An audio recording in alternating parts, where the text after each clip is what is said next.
Well, you can have as many presidential debates as you want, but here's the truth. None of them are going to fix the housing affordability crisis here. Home prices are still going up, and the decrease in interest rates just happened has not made your dream home more affordable. The political drama is captivating, but no one's talking about is the fact that housing market, it has its own set of rules. No matter who is in office or what the polls say, the real estate market is moving at its own pace and it's not waiting for anyone. So if you're sitting on the sidelines waiting for prices to drop or for the perfect interest rate, you might be making a costly mistake, because the longer you wait, the more you're going to pay. And here's why. First, let's talk about the fact that debates and politics will not impact the housing market.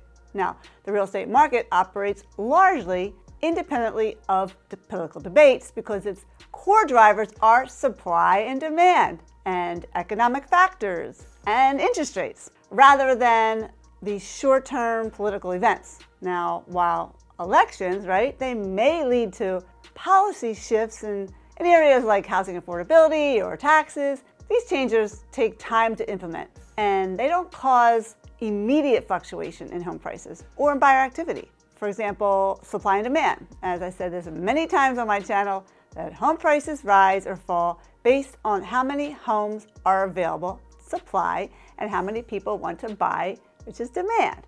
Now, neither of these is directly influenced by debates or election cycles, but mortgage rates are determined by the Federal Reserve and other economic factors, not by political rhetoric. However, rates, they've always gone down right before an election. We know that. So when rates go down, they have a direct impact on your affordability, right? And that influences you as a buyer more than anything said in any debate, because that's your pocketbook, right? But the facts are in, the economic stability and inflation is directly impacting some buyers to pull the trigger. I talk to many buyers. They feel hesitant in making large financial commitments right now, as home affordability has become a major concern. Fannie Mae put out this article that says that only 17% of consumers believe that now's a good time to buy a home. That's down from 19% just a few months ago. Additionally, of course, as you hear, there's concerns about political recessions and job security. It has made buyers way more cautious and less willing to take on a debt. Now, I saw this article that Home Depot stated that consumers are holding off on big ticket home projects. So this combination of factors has clearly reduced buyer demand, even though there remains a shortage of available homes, leading to frustration among those who are actually still in the market, because I'm putting homes on the market every weekend and they're all going quickly and for over asking. So next I want to talk about the fact that home prices are not coming down. They have consistently increased over time. We saw a dramatic increase since 2020, right? And just this last year, from June 2023 to June 2024, home prices have increased 4.7% nationally. Now, more in our area, that's according to CoreLogic's analysis. Additionally, experts, they forecast a continued rise more than 4% next year, reflecting the upward trajectory that has persisted despite economic fluctuations. So in our area, I believe it's been more like 8 to 9% in the Pennsylvania area where I work. Now, the common misconception that buyers have right now, they believe that waiting for a price drop will save them money. But this strategy has backfired. Matter of fact, I was just sold a house with a buyer that was started in 2020 and just sold it back in April. And they said we should have bought in 2020 because they waited, right? Not only did the prices go up, the interest rates went up. But at least they're happy now because they're in their home, because prices have gone up since April. Now, I don't see a change. For 2025, I see the prices be going up. Housing prices, they're unlikely to drop, right, significantly due to persistent demand and these inflationary pressures. So waiting could mean, I would say, paying more in the future.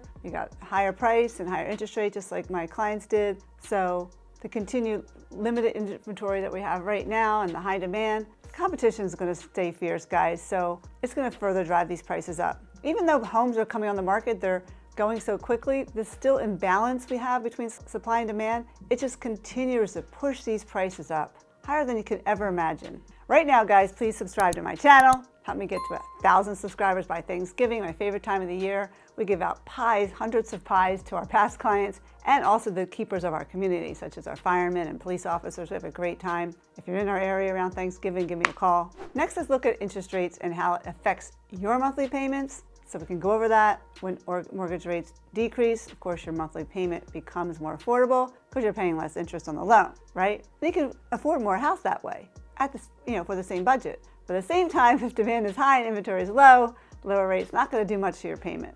Nothing has gotten better. And if you want to look at the debate or politics, I'm going to throw my couple cents in here. Simply put, do you want to vote for the team that wants growth and lower taxes and people being the best versions of themselves? Or do you want to vote for the team that only talks about the redistribution of wealth, which will increase taxes and inflation? So history has proven Margaret Thatcher's quote, that I'd like to say, is that socialism is good until you run out of other people's money. I just had to get that out. Now, you can lock in your rate. People have been doing that, save money in the long run. However, they predict another tax cut due to the election coming soon, so I would just hold off. Now, it could cost you to wait right now to buy a home. Like I said, rates could drop, but if prices continue to rise, there's not much saving going on. So why could it now be a good time to sell? Maybe you're a seller, you're thinking of selling. There's two things that you have going for you, which you had going for you for the last 4 years: strong buyer demand and limited housing supply. It's still a really good time to get multiple offers. I just had somebody text me yesterday, what's going on with the market? I have like 300 seller prospects looking to sell and they want to know what's going on. Well, it's still high. We're getting multiple offers over the asking price and we're selling homes fast. So you as a seller, you have the upper hand. You can find eager buyers willing to meet or exceed your expectations for price. It's giving you a really strong negotiating position. So if you're looking to sell, it's a great time right now. But if you can afford to wait, home prices could increase by another 5% in the next 6 months,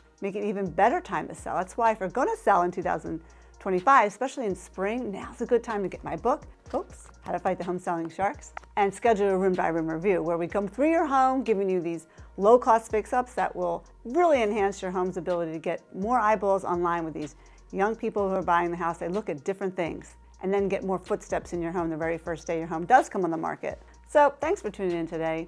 Housing market, it doesn't care about debates and prices aren't coming down. Sorry to tell you that, but if you're thinking of buying or selling, the time is act is now. Don't let these headlines distract you from making a smart financial decision, and we'll see you on the next one.